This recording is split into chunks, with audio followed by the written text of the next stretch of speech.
Nahuel. Ok, Becer, entonces comienzo. Nahuel, ¿tú estás ahí? Imagino que sí, porque bueno, mandó la sala está abierta, entonces imagino que lo maneja. Ok, entonces vamos a comenzar con nuestra clase. Esta es la tercera clase que hacemos sobre Pesaj. Habíamos hecho como una pequeña interrupción en las clases de la parashá de la semana que estamos estudiando según el Zohar, y nos habíamos introducido a estudiar temas que tienen que ver con Pesaj. En esta ocasión quisiera que vamos a referirnos a algo especial dentro de la Haggadah. La última clase habíamos estudiado, si te recuerdan, parece que hemos visto el tema de los sabios en Bnei Brak, Najón, y lo que eso significó. Hoy día vamos a referirnos a una parte de la Haggadah que se llama el Magid, que yo había ya también explicado que la Haggadah se divide en 15 pasos.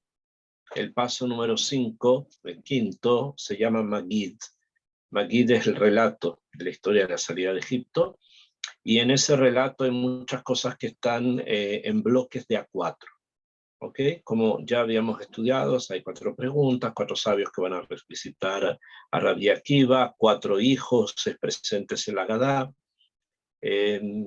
y además existen otros 2 grupos, bloques muy importantes de 4, que son 4 pesukim, 4 versículos que la Haggadah estudia, y estudia cada palabra y palabra de esos versículos. Entonces es muy importante tratar de entender lo que significan los versículos esos y sus estudios, lo que los sabios estudian y que se lee la noche de Pesaj, y que está relacionado obviamente con el tema de la salida de Egipto. Y hay un último bloque de 4 rabanim, de 4 sabios, que discuten sobre, cada uno da una opinión de cuántas fueron realmente las plagas que hubo en Egipto. En esta noche vamos a estudiar uno de los 4 psukim.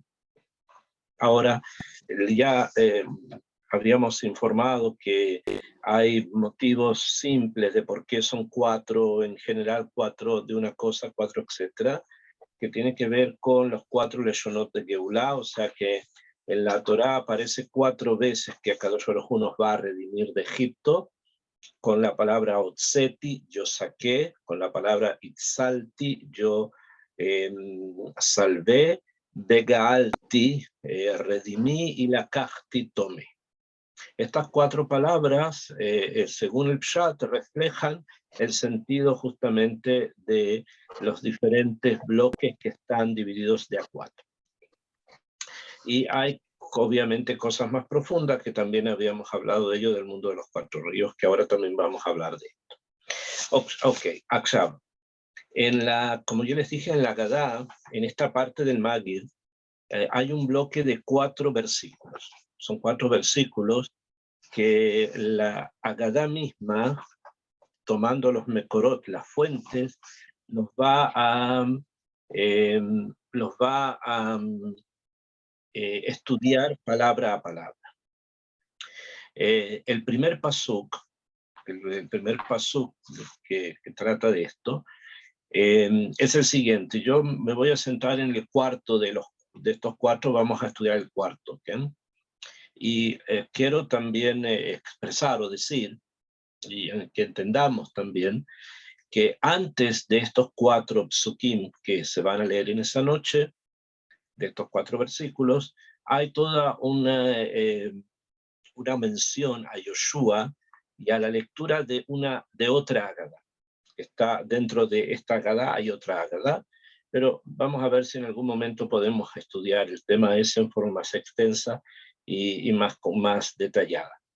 Yo voy al bloque entonces de 4 pesukim, de 4 versículos que están dentro del Magid.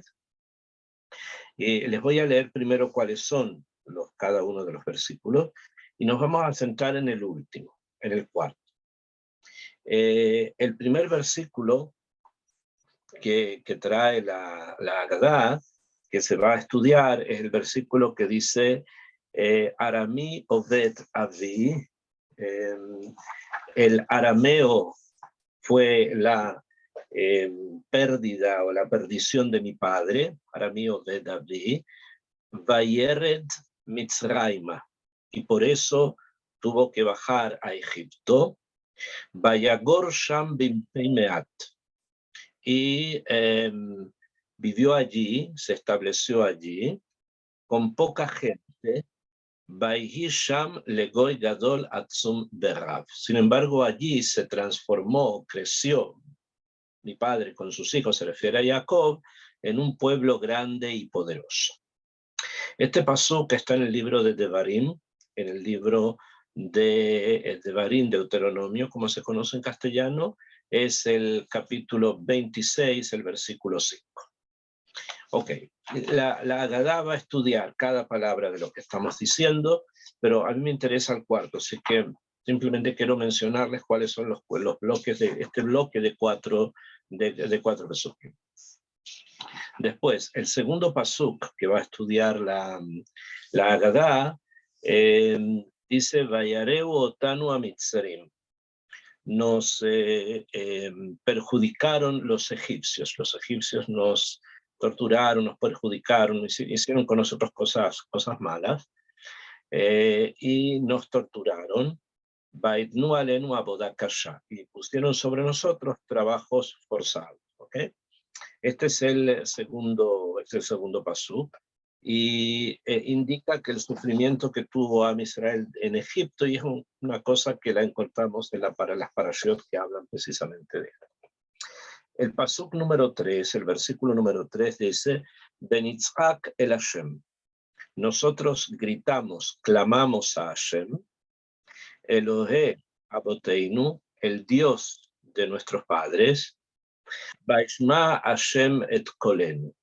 Y escuchó Hashem nuestra voz, o sea, Kadosh Baruj Hu escucha nuestra voz. Bayar et onienu, y vio nuestra pobreza, o sea, el sufrimiento que teníamos allí en Egipto. Bet amalenu, y también nuestro duro trabajo, lo que estamos pasando. Bet lahatzeinu, y también lo que nos torturaban, lo que nos presionaban los egipcios. O sea, el sufrimiento de Am Israel en Egipto, Akadosh Baruj Hu lo vio, lo observó y por eso nos va a rescatar. Y finalmente hay un cuarto versículo que es el que me interesa realmente estudiar con ustedes, que el versículo dice lo siguiente. Dice, Veyotzienu Hashem mimitzrayim. Nos sacó Hashem de Egipto. Él nos sacó a Kadosh Baruj Hu de Egipto. Beyat Hazaká, con mano fuerte. Beyat Hazaká, ubizroa netuyá, y con brazo extendido. Ubemorá gadol, y con un gran temor, Ubeotot, ubemoftim. Nos sacó también con otot, o sea, con maravillas y con milagros. Con maravillas y también con milagros. Ok, este es el cuarto pasuk, y sobre ese pasuk yo quiero referirme. Sobre eso yo quiero ahora que estudiemos, precisamente sobre este pasuk. Akshav, un momento. El pasuk el cuarto al que me refiero, es un pasuk bastante complejo, bastante con bastantes preguntas y obviamente con mucho estudio, ¿no? El pasuk, este está tomado del libro de Devarim, para que lo anoten si quieren ver después en sus Biblias. En el libro de Devarim, o sea, el Deuteronomio, en el capítulo 26, en el versículo 8. Ok, vamos a estudiarlos y ahí vamos a entender varias cosas más. ¿Okay? En este pasuk dice lo siguiente, que Hashem nos sacó de Egipto, Kadosh Baruj Hu nos sacó de Egipto, con mano fuerte y con brazo extendido, y con un gran temor, con señales y con maravillas. Señales, maravillas, milagros. ¿Okay? La Agadá inmediatamente estudia qué significa eso que Hashem nos sacó de Egipto. Porque ya se dice el pasuk, nos sacó Hashem de Egipto. Entonces, la Agadá va a plantearse la pregunta, ¿qué significa esto que Hashem nos sacó de Egipto? ¿Cuál es el sentido de esto? Y la Agadá lo va a estudiar en un punto, que es un punto muy interesante, que tenemos que tratar de entenderlo en profundidad. Y es lo siguiente. La Agadá dice que fue Hashem que nos sacó de Egipto. Kadosh Baruj Hu nos sacó de Egipto y dice, Lo al yedei malach, Kadosh Baruj Hu no nos sacó por medio de un ángel, velo al yedei saraf, y no por medio de un serafín, de otro tipo de ángel, velo al yedei shaliach, y no por medio de un shaliach, que es otro tipo de ángel. Ela, sino a Kadosh Baruj Hu bijudó beatzmo, sino que lo hizo a Kadosh Baruj Hu él mismo, o sea, por él mismo nos sacó de Egipto. Ok, ¿qué es lo que quiere decir esto? ¿A qué se refiere lo que estamos hablando? Obviamente todo lo que ocurre en el mundo viene min hashamayim, todo es del cielo, todo lo maneja el Creador. Lo que haga, lo que pase o deje de pasar es por la voluntad del Creador del mundo. Entonces, el hecho que diga la Torá, Hashem nos sacó, pero es obvio que nos sacó a Kadosh Baruj Hu, es su fuerza la que ayudó a poder enfrentar a esa otra fuerza negativa que era Egipto y poder sacar a un pueblo de otro pueblo. Es obvio que fue Hashem, no hay otra posibilidad. Entonces, ¿por qué acá lo recalca? ¿Por qué dice sí, Hashem nos sacó? Y no solamente eso, la Agadá después dice, y no fue por medio de un ángel, ni por medio de un serafín, ni por medio de otro ángel que se llama Shalia. ¿Por qué lo trae? Entonces, esto lo que nos quiere enseñar la Agadá acá es algo bastante profundo, y síganme para que lo entendamos bien. Y funciona de la siguiente forma. Akadosh Baruj Hu creó al mundo, Hashem crea al mundo, como ya lo hemos estudiado, lo hemos mencionado ya incluso yo creo que varias veces, con el nombre Elohim. Como dice en la Biblia, Bereshit bara Elohim, en el principio creó Dios, que creó Dios, es decir, la tierra, etc. Y ahí la palabra que se utiliza es Elohim, Elohim. Ahora, el nombre Elohim en hebreo, que lo suelen traducir en castellano como Dios, no significa realmente eso, sino que Elohim significa la reunión de todas las fuerzas, o el Señor de las fuerzas. Elohim quiere decir que Akadosh Baruj Hu gobierna sobre todas las fuerzas que son parte de la creación. ¿Esto qué quiere decir? Que Akadosh Baruj Hu creó, cuando él crea el mundo, que creó el tiempo y creó el espacio, eso es el mundo, el tiempo y el espacio, creó también las reglas y las leyes a través de las cuales el tiempo y el espacio funcionan. O sea, el tiempo y el espacio tienen ciertas reglas con las cuales funcionan, mejor, así, y esas fueron creadas por Hashem. Existe, por ejemplo, la ley de la gravitación universal, mejor, que las cosas que caen es por eso. Bueno, esto fue una ley que Akadosh Baruj Hu puso en su mundo cuando lo creó. O que hayan unas ciertas leyes físicas que hagan, por ejemplo, que se produzca la fotosíntesis y de esa manera tengamos lo que tenemos en los vegetales. Es una ley que Hashem puso cuando creó el mundo, ¿no? Y así, vegetal, ¿ok?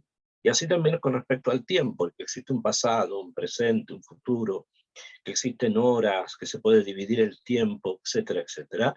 Son leyes que Akadosh Baruj Hu puso en el mundo cuando lo... Y así es como el mundo funciona. ¿Bien? O sea, el mundo funciona a través de esas leyes. Y esto es, porque son muchas, que están supeditadas a diferentes formas en que se organiza el mundo según la Torá. Estas son las que se denominan ángeles. O sea, los ángeles son las formas en las que Hashem maneja el mundo. Y van desde las cosas más simples, como la ley de la gravitación universal y la forma en que el tiempo transcurre, etc. Son ángeles que están allí aplicando esta ley, haciendo que esta ley se mantenga. ¿Bien? O sea, todo lo que ocurre en el mundo está ordenado, está organizado a través de algo que la Torá llama malachim. Malachim, de donde además viene en hebreo la palabra melajá, que significa trabajo u oficio. O sea, hay un trabajo, algo que se está haciendo, que es lo que el ángel hace. Así es como Kadosh Baruj Hu creó el mundo, y así es como lo mantiene. Porque no es solamente que creó el mundo, sino que hace que todas estas leyes se mantengan. ¿Bien? El hecho de que las personas, las mujeres se embaracen, por ejemplo, y que de esto crezcan nuevas generaciones, todo lo que el mundo está dirigido por un malaj, está dirigido por un ángel, que es la fuerza que Hashem puso en el mundo para que esto suceda, como por ejemplo la reproducción humana. ¿Okay? Así funciona. Allá. El Hidush, lo novedoso en Pesach, es que Akadosh Baruj Hu dice, yo lo voy a hacer y no las leyes que yo puse en el mundo. O sea, Akadosh Baruj Hu en Pesach separó la Briá, separó la creación y les dijo a los ángeles, ustedes ahora no van a actuar. Les dijo a los serafines, ustedes no van a actuar. Les dijo a los shlichim, ustedes no van a actuar. Soy yo el que directamente voy a sacar a Israel de Egipto. En otras palabras, lo que nos está enseñando la Agadá, que la salida de Israel de Egipto, la noche de Pesaj, es una noche que supera a la creación. Porque la creación del mundo, cuando Hashem crea el mundo, lo crea a través de estas leyes con las cuales el mundo funciona y se mantiene. Sin embargo, hubo un momento en la historia en que eso no aplicó, en que esa forma en que el mundo tiene que moverse no aplicó, no funcionó, sino que Kadosh Baruj Hu detuvo la creación y él mismo saca a Israel de Egipto. Entonces eso nos viene a enseñar precisamente que la noche de Pesaj supera la creación, es más que la creación del mundo. Y esto es lo que vamos a celebrar en forma más amok, más profundo, porque, por ejemplo, ustedes saben que cada Shabbat nosotros hacemos Kiddush, o sea, se bendice el vino, y de esa manera comienza el Shabbat, y empieza todo lo que eso significa. Nosotros estamos recordando la creación del mundo. ¿Bien? En Shabbat se recuerda la creación del mundo. A pesar que también se agrega Sehar Litziat Mitzrayim, también se agrega que hay recuerdo de la salida de Egipto. Pero en la noche de Pesaj no es un recuerdo de la creación del mundo, sino es un recuerdo de algo que supera a la creación del mundo, que es muchísimo más hondo, muchísimo más profundo que la propia creación. Y eso es Erev Pesaj, la noche de Pesaj. Por eso tiene una importancia fundamental la noche de Pesaj dentro de todo lo que significa el contexto de la Torá. ¿Por qué? Porque es una elevación que va más allá incluso de la propia creación. Y esto es lo que continúa diciendo la propia Agadá cuando va analizando esto que yo les acabo de decir, y dice, Hashem nos ha sacado de Egipto. O sea, yo les voy a leer lo que les expliqué para que lo entendamos dentro de las palabras de la propia Agadá.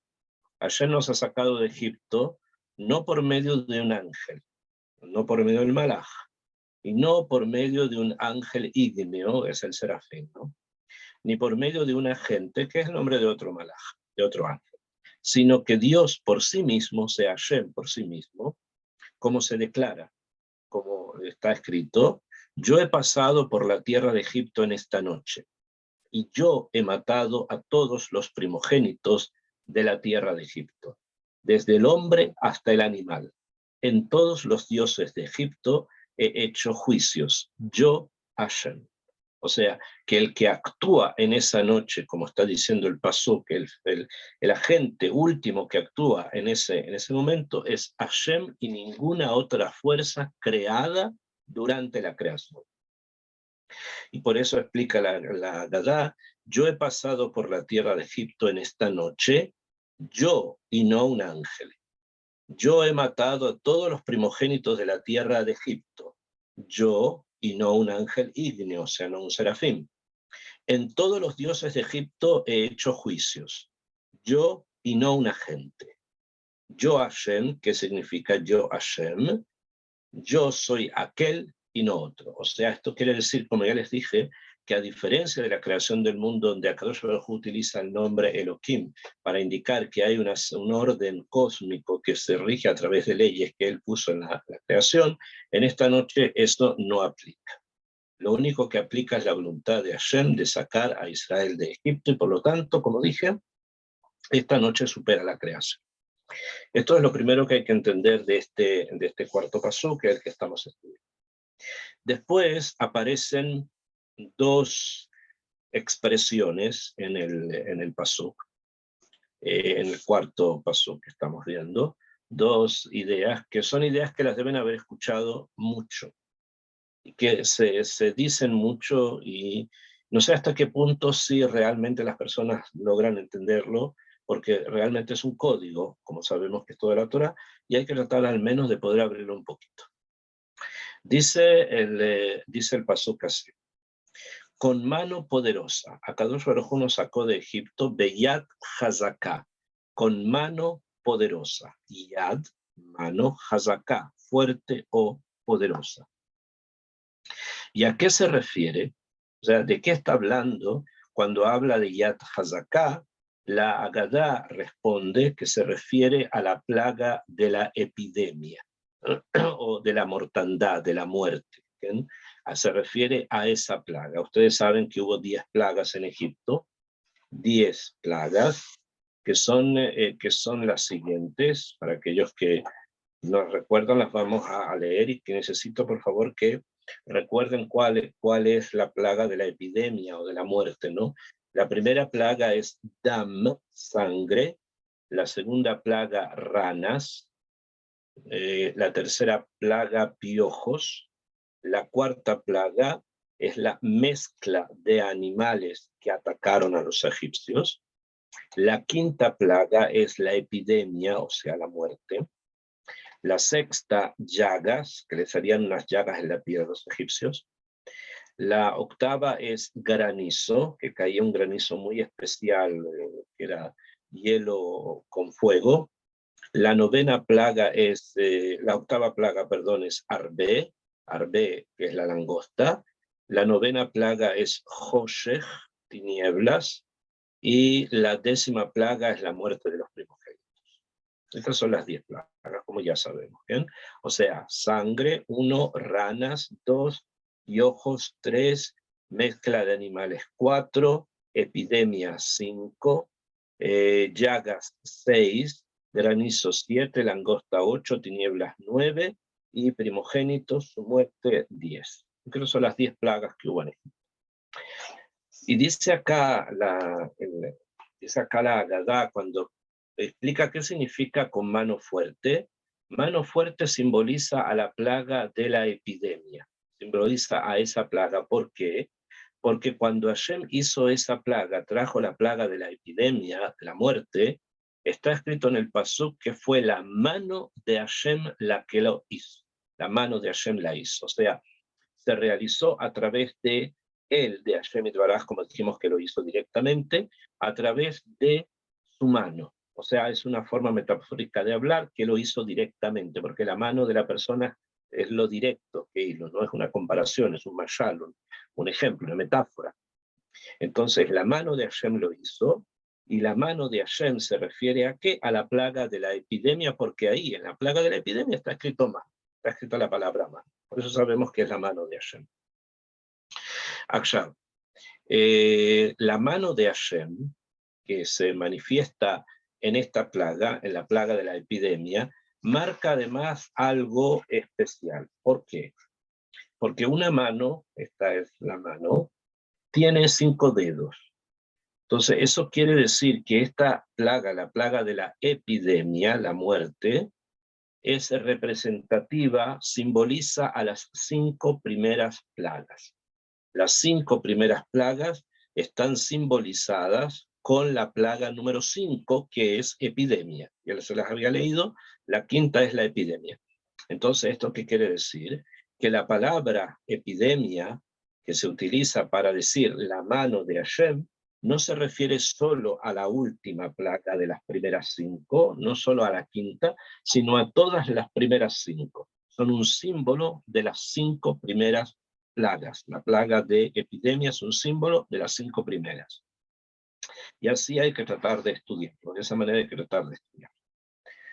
Akshan. Y dice después, la misma Agadá continúa y ahora quiere explicar qué es o qué significa el brazo extendido. Porque dijimos que Hashem, o sea, sacó a Israel de Egipto con mano fuerte, y ya vimos lo que era, que es el deber, o sea, la epidemia, que son realmente las 5 primeras, y con brazo extendido, brazo extendido. ¿Qué se refiere a qué? ¿De qué habla el brazo extendido? ¿Qué es lo que significa el brazo extendido? Entonces explica la Agadá que el brazo extendido es la espada. Se refiere a la espada. ¿Bien? Y nosotros podemos preguntar en qué lugar de las plagas, de todo esto que vino sobre Egipto, encontramos una espada. ¿Dónde hay una espada? ¿Dónde está la espada? ¿Bien? La espada obviamente es la muerte, porque con la espada que estamos simbolizando, estamos simbolizando una muerte, ¿no? Y la muerte que encontramos en las plagas referidas específicamente a seres humanos, la vemos en la muerte de los primogénitos. Entonces, ¿esto qué quiere decir? Que la espada se refiere a la muerte de los primogénitos. Y la muerte de los primogénitos se simboliza con la espada, que la espada se toma con la mano, con el brazo, ¿okay? Con el brazo y obviamente la mano, y ahí tenemos otra mano, o sea, tenemos otra vez otros 5 dedos. La plaga que se llama la muerte de los primogénitos es la plaga número 10, o sea, que simboliza las últimas 5 plagas. De ahí entendemos entonces que cuando decimos con mano fuerte, nos referimos a las primeras 5 plagas simbolizadas con la epidemia. Y cuando decimos brazo extendido, nos referimos a las últimas 5 plagas que está simbolizada con la muerte de los primogénitos. Aquí tenemos las 2 manos. La primera, la mano fuerte, es la mano derecha, y la segunda, que es la mano izquierda, es con la cual se agarra la espada, que te voy a tratar de explicar un poco más en profundidad lo que esto quiere decir. ¿Okay? Pero funciona de esa manera, que no sea, hay una mano fuerte, que es la epidemia, la quinta plaga, simboliza las 5 primeras, y está el brazo extendido, que es la espada, que es la última plaga, la 10ª, y simboliza las últimas 5.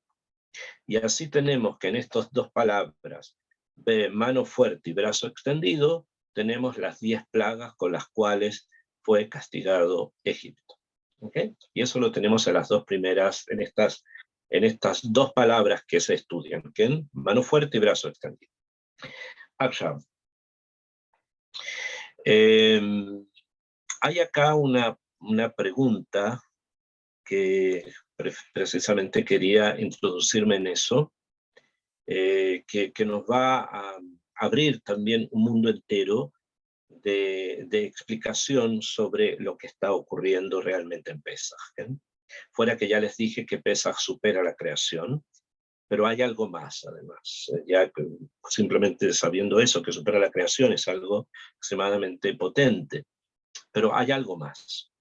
En la Agadá de Pesaj, cuando se menciona, cuando se habla de la espada, cuando se dice que el brazo extendido se refiere a la espada obviamente la muerte de los primogénitos, como dijimos, la Agadá lo relaciona la espada que hay en Egipto, escuchen bien, la espada de Egipto, que es la muerte de los primogénitos, la Agadá lo relaciona con lo siguiente. Dice la Agadá así, que es la espada, como se declara, su espada desenvainada en su mano pende sobre Jerusalén.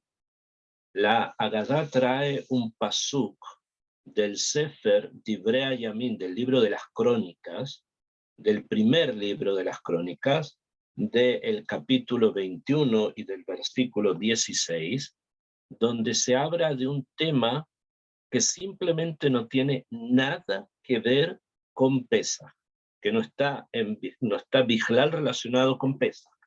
El tema allí es un tema aparte, completamente aparte, y significa otra cosa, completamente distinta.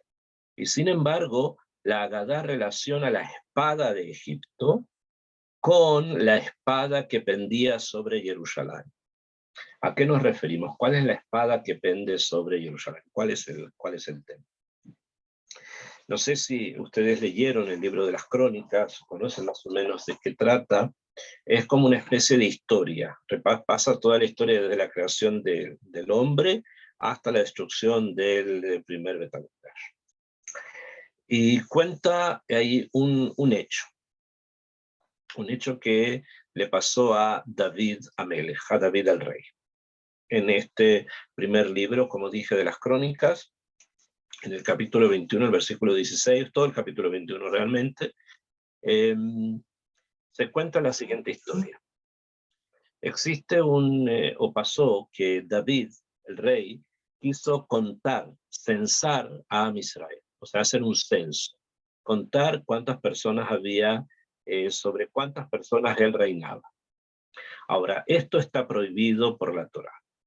No se puede censar, no se puede contar a Israel, y directamente no. Se puede hacer en circunstancias especiales, en forma indirecta.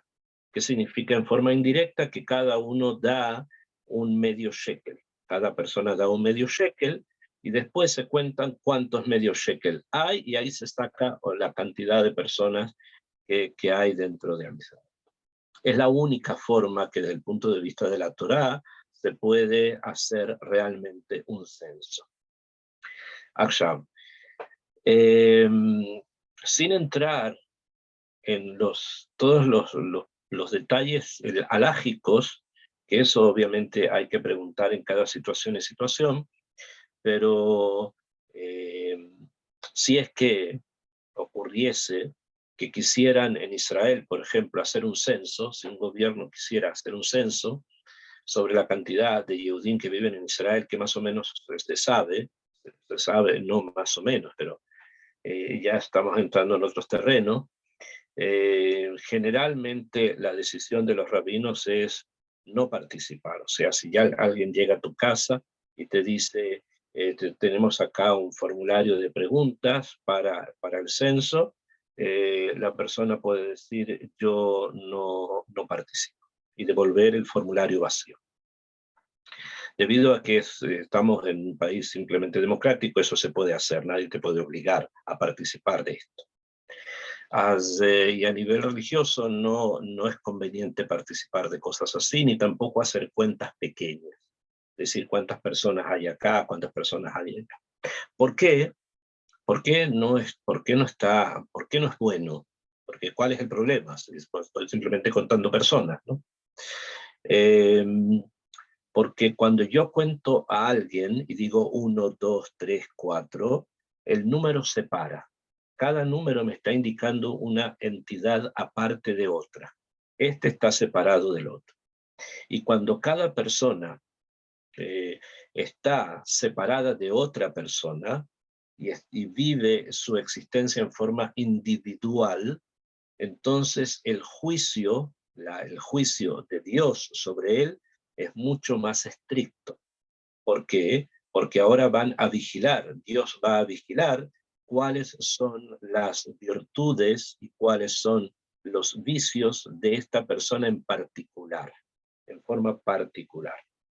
En cambio, cuando una persona es parte de una comunidad, de un clan, de un conjunto, de un grupo de personas, entonces ya los defectos de él se matizan con las virtudes de los demás y las virtudes de él se matizan con las de los demás. Entonces no resalta, no es alguien que sobresale, ya sea por sus virtudes o sus defectos. ¿Okay? Entonces eso es conveniente siempre tenerlo presente, nunca separar a las personas, sino por el contrario, mantenerlas siempre unidas, para que de esa forma la observación de Hashem, la forma en que Hashem maneja el mundo, una de ellas es esta observación, así el mundo fue creado, no sea particular, sino colectiva, que se hable de un grupo, de una comunidad, etc., y no de personas particulares. Bueno, pero David lo hizo. David sabía todo esto, sin embargo, él pensaba que si se hacía en forma indirecta no había un problema tan grave. Y sí, hizo un pecado con eso, o sea, hizo un pecado grave cuando contó al pueblo y lo vino a visitar después que primero él mandó a alguien a hacer esto y alguien que no quiso hacerlo, pero al final lo tuvo que hacer porque era la orden del rey. Si leen el capítulo se van a dar cuenta de que la persona que él mandó lo trató de convencer que no lo hiciera, pero al final lo hizo y después de haberlo hecho se acercó a donde David, Gad el vidente. Es una cosa que tienen que saber que todos los reyes de Israel, todos, para que sea rey de Israel, sea rey sobre el pueblo judío, tiene que junto con él tener un naví, un profeta. Si no hay profeta, no hay rey. ¿Okay? Si la profecía no está presente, no hay rey. Así es la halajá. Y por eso es que en el futuro va a venir Eliyahu a Naví, seguramente deben haber escuchado, va a venir Eliyahu, que es un profeta, porque entonces viene el Mashiach y ahí están los dos. Está el Mashiach y está el profeta. David tuvo dos profetas en dos épocas. Uno fue Natán que fue casi al final de su vida, y otro fue Gad el vidente. Vidente y profeta es lo mismo. ¿Okay? Se utilizan en forma indistinta tanto para Natán como para Gad. Y se acercó Gad, el vidente, José, dice el texto, y le dijo a David que había hecho un pecado y que esto va a merecer un castigo, que va a traer un castigo. Y Gad le dijo, vas a tener que tú elegir entre tres castigos. Le dijo, una cantidad de años de muerte, de gente que va a morir,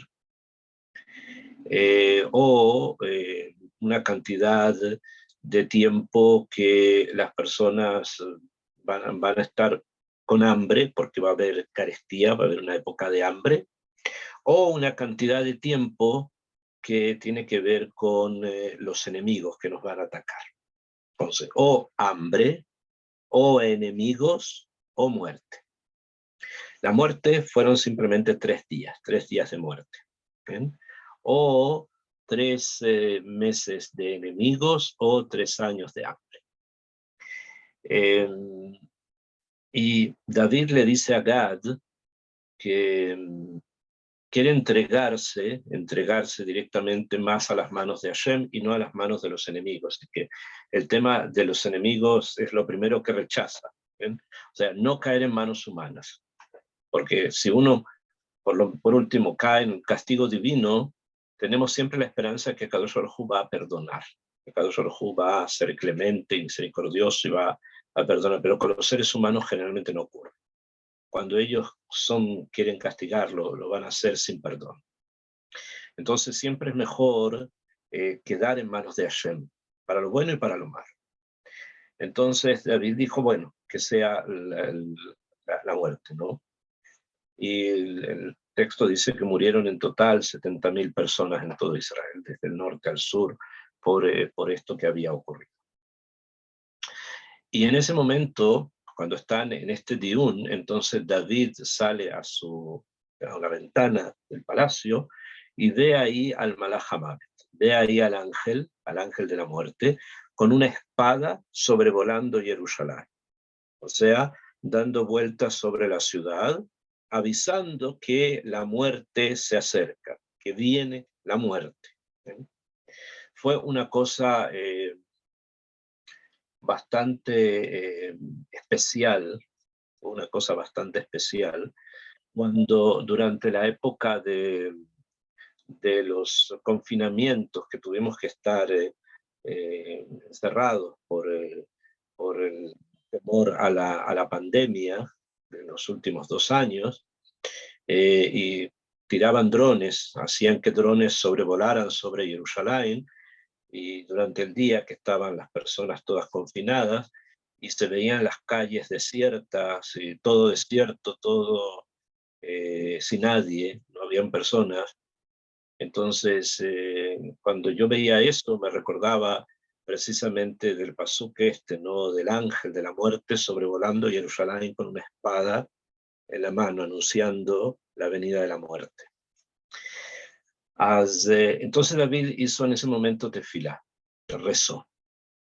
Y cuando David rezó, el ángel se detuvo en un lugar. Él lo vio desde su palacio, al ángel que de pronto se detuvo en un lugar. Y ahí comprendió David que si en ese lugar se construía un altar y en ese lugar se construía un templo, esa iba a ser la capara, esa iba a ser la expiación por lo que había ocurrido. Y así fue. David pidió a Kadosh Baruj Hu y le prometió que él iba a construir un altar. El altar lo logró hacer, el templo no, por otros motivos, pero que terminara esta muerte. Y las personas de Jerusalén se salvaron. Ellos no murieron, porque David prometió que en este lugar, en el monte del templo, se va a construir un altar. Así lo hizo David. Cuando él estuvo vivo había ahí un altar. Primero lo compró este lugar, es el monte del templo, donde está detrás del cótel. Lo compró de Arabna, el Jebuseo. Allí construye un altar, y después su hijo Shlomo va a terminar lo que el padre había comenzado y construye un templo. Y ahí queda este tema queda cerrado, el tema se cerró. El tema de David con el censo se cierra para bien, haciendo que Jerusalén se salve, y por eso queda en las cosas de la Torá para el futuro también, que Jerusalén siempre es símbolo de protección. Jerusalén es protección, el templo es protección, y su fuerza protege. Esto es lo que los judíos decimos en nuestras tefilot en la noche, decimos Sukkot Shalom. Sukkot, una especie de cabaña de paz, debajo de la cual nos vamos a salvar, ¿okay? Que esa es la imagen de la Jerusalén futura, ¿no? Jerusalén futura. Y esto viene de esto que les acabo de decir, que el ángel no hizo nada en Jerusalén, porque David dijo, aquí vamos a construir finalmente el templo. Ok, esa es la historia, que este pequeño pasú que les acabo de leer en Divrei Hayamim se centra simplemente en decir que la espada está sobre Jerusalén. Ahora, el pshat, la explicación más simple, es que simplemente en Egipto hubo una espada, la palabra Jereb, y acá en Jerusalén también hay una espada. Espada en Egipto, espada en Jerusalén. Ok. Esta no es la única espada que aparece en el Tanaj. Tenemos otra visión del ángel con la espada que le ocurre a Yoshua, cuando está a punto de conquistar la ciudad de Jericó, de hacer la famosa marcha alrededor de las murallas. Se le aparece un ángel con una espada y Yoshua le pregunta, ¿tú vienes a favor nuestro, a ayudarnos o en contra nuestra? Y ahí, bueno, empiezan a hablar y al final se llega a una conclusión. Sin embargo, esa espada de allá, la de Yoshua, la que vio el hombre este que se presentó, era un ángel, era el ángel Mentet. Eh, no era claro para Yoshua si era para bien o para mal. No le era claro y por lo tanto preguntó. En cambio, cuando David, 400 años después prácticamente, ve la espada, el ángel con la espada, entonces ahí él entiende que es para mal, que viene para castigar. Yoshua no le era claro si venía el ángel para castigar o para ayudarlo, por lo tanto, cuando se quiere comparar con una espada, se compara con la espada del castigo, que es la del Malach, que vino sobre Jerusalén, ángel que vino sobre Jerusalén, y no el ángel Matat, que fue el que visitó a Yoshua en Jericó. Por lo tanto, cuando se quiere comparar, se compara con la espada de Jerusalén. Okay, esa es la explicación simple, espada, algo malo en Egipto, la muerte de los primogénitos, algo malo en Jerusalén, la muerte por el caso de el censo. Esta es la explicación del Pshat, esta es la explicación la explicación simple. ¿Okay? Pero ya que nosotros siempre estudiamos o tratamos de abrir los códigos para estudiar un poco más profundo al Pi Yesod, según los misterios del Zohar y de los otros libros de Kabbalah, entonces quisiera que nos profundizáramos un poco más, que abriéramos un poco más el tema, no simplemente castigo, sino que viéramos algo muchísimo más profundo en la espada de Egipto y en la espada en Jerusalén. La mayoría de los comentaristas al Pi Yesod suelen relacionar la espada, el concepto de espada, con la sefirá de Yesod, ¿bien? Con la sefirá de Yesod, que en términos simples significa la Kedushá, significa la santidad. ¿Bien? Entonces, no es algo obviamente simple o gratuito el que sobre Jerusalén, que es Ira Kodesh, la ciudad santa, se presente el símbolo de la santidad, que es la espada, aunque venga a castigar, pero es el símbolo del Yesod, de la Kedushá. Y tampoco es algo gratuito, simple, que haya bajado esa espada en contra de los primogénitos egipcios y que haya sido, digamos, el símbolo de la muerte de los primogénitos egipcios, una espada que significa precisamente el Yesod. ¿Y esto por qué?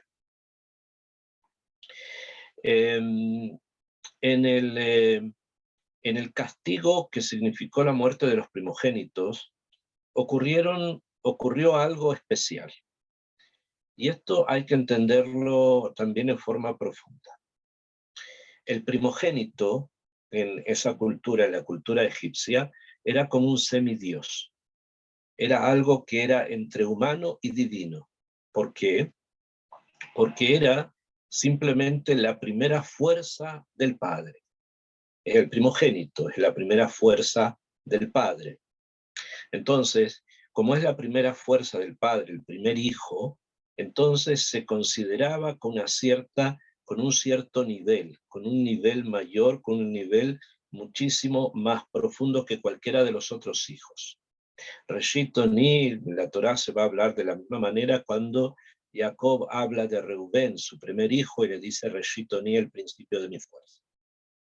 Ok, sin embargo, nosotros sabemos que en la plaga de los Bejorot murieron incluso en las familias egipcias, murieron hijos que no sabían que era Bejor, que no sabían que era primogénito.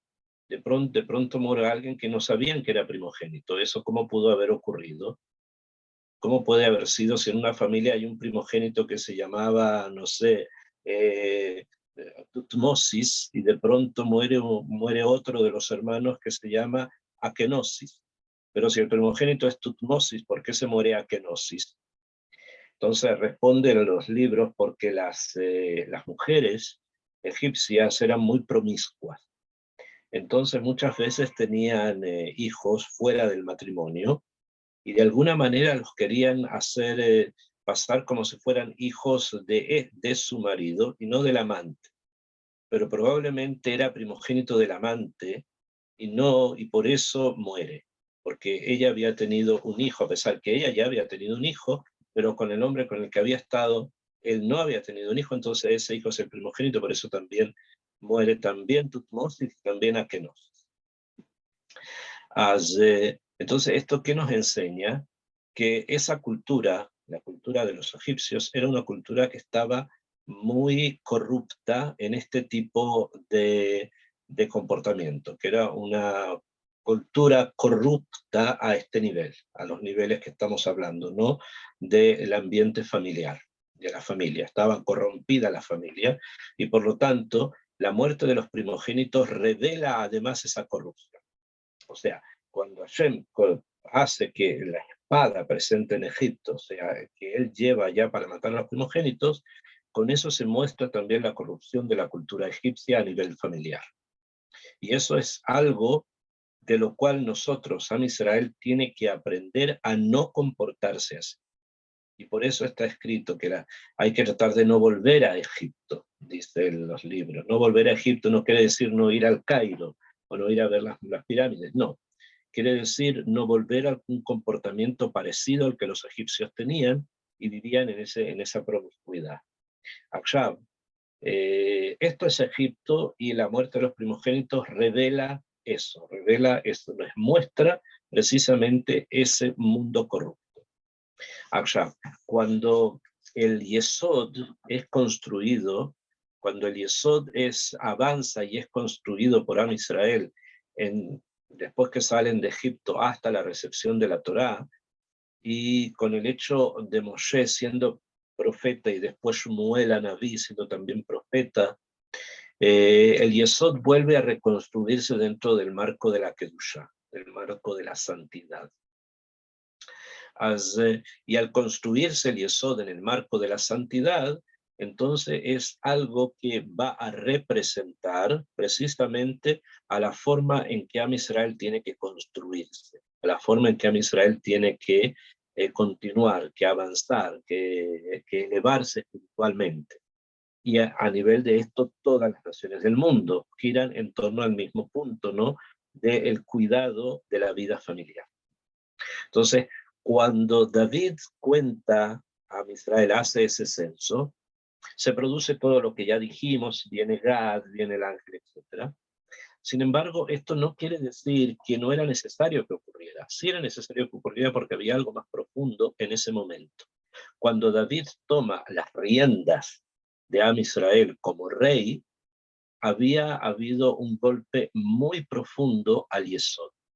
El Yesod había sido golpeado profundamente y si el Yesod no se construía de una manera correcta, entonces el pueblo podría estar ante un peligro muy grande, porque no hay construcción si no hay una familia construida en forma correcta.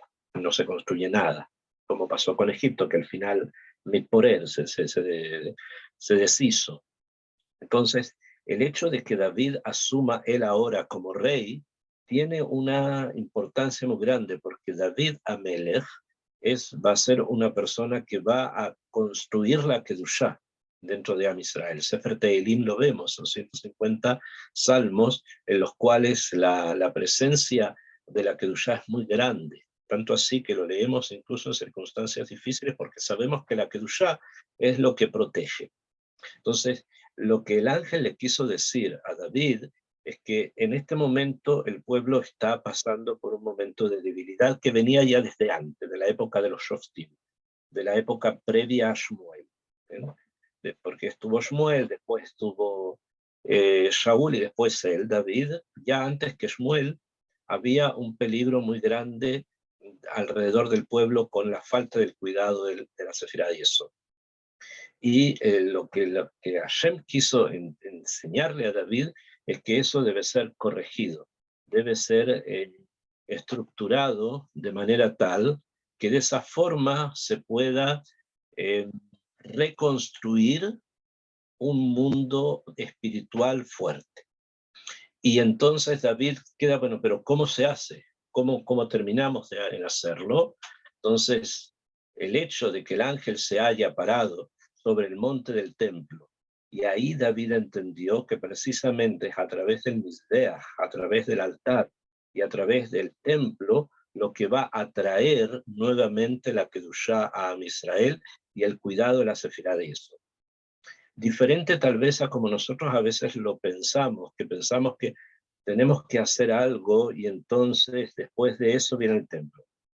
Eso es correcto a nivel cronológico, pero no es correcto a nivel icronit, no es correcto a nivel de los principios, sino el principio es que justamente la construcción del altar y después la construcción del Bet HaMikdash, del templo, eso es lo que va a traer la Kedushá.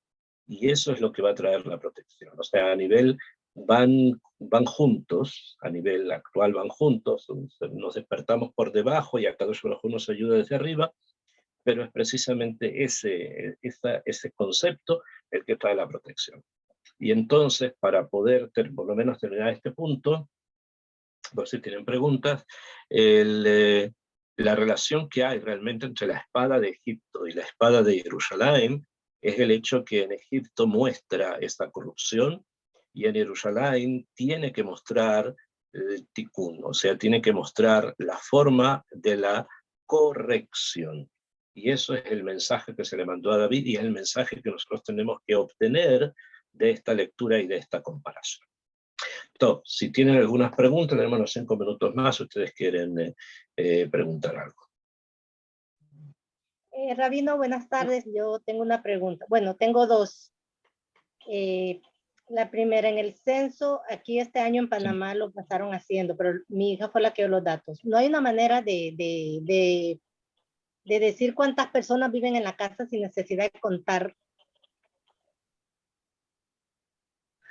Sin necesidad de contar.